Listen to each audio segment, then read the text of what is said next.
Right, well, that's quite confusing, but it's a PR disaster, and you can't deny that. Martin, I think it's Martin Johnson's fault, to be honest. He took them all out for a wander around and didn't check where they were going, and he said they all ended up at this bar and didn't check it. And when you've got a team with the whole eyes of the world on them, you can't afford to be that laissez-faire, particularly because the British media like a scandal. And I know they're treating this like a football scandal, like a situation where someone might sleep with a prostitute and all that, and there's hardly anything there. It's completely beaten up. But it should have been sort of judged that he's now a member, Mike Tindall's now a member of the royal family. It should have been thought about by the PR people for the tour. And you can't put a foot out of place like that. Look at Pippa Middleton, just by association. Everyone's on her, and now everyone's on Mike Tindall. It's not Mike Tindall's fault. They should have had a drink in private. And it should have been monitored properly, not with dwarf throwing and lesbian jelly wrestling. And I think they broke the rib of a dwarf. And it doesn't even matter about the CCTV, because you've got a situation where the security guard, he's been suspended. I think it wasn't a security guard, it was a barman who leaked it to the world's media. If it wasn't CCTV, everyone's got smartphones.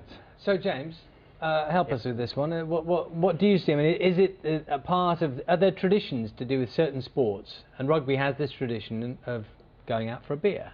And is that something that's sort of deemed to be useful in the sense of what they do? It could come down to cultural norms like that, yeah. It could come down to the cultural norm of, in rugby, there's a lot of drinking involved. But I think also, you need to look at the situation as they're in a pressurised situation, they need to let off steam. If they continue doing all the right things all the time, never going out, never doing anything aside from the rugby, then the pressure's going to build up, build up, build up.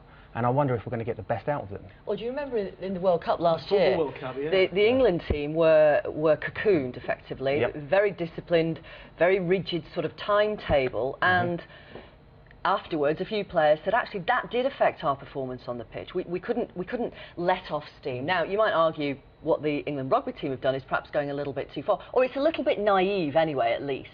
I think you said that. I think there's like appropriateness of letting off steam, but I mean, I suppose there are two issues. There's the issue with Tindall with another lady, and there's the issue of the rugby team letting off steam. And for me, the letting off steam is a good thing, and we see that in other sports. So boxers train very, very hard, but each week they'll give themselves what they call a junk day. Well, they'll be able to do other things, and it might affect their training a little bit. But it was a speedway rider I was working with that also did a junk day that said to me something which summed it up for me, and it was, what he lost in the body, he made in the mind. So he felt a lot better about his sport, and he was calmer. Mike? He was... I was just saying, do you think it's just going to be more careful then? I mean, Chris Ashton's quoted this morning saying they are going to now be more careful because of this. He doesn't think they were doing anything wrong, and he did say that it's helped really release a lot of the tension that comes, as you were saying, Victoria, from maybe the boredom factor that they had at the Football World Cup. And it has, in fact, galvanised the team and even enhanced team spirit. They feel a lot more together now with the press against them. You can't realistically suggest that the exercise of letting off steam, which a drink might have done, now resulting in front covers like this, with Zara pictured, his wife, inset pictured on the front cover, he finds quite relaxing.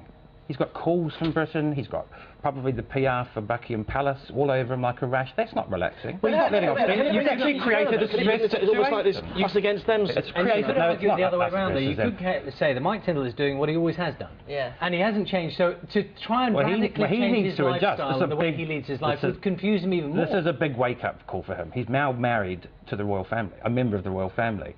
Everything has changed, and he's had a rude awakening. But you will notice in one of the newspapers that there is a friend of Zara Phillips saying the blonde woman with whom Mike Tindall is pictured on the CCTV cameras is a friend of the family and indeed was a guest at the wedding.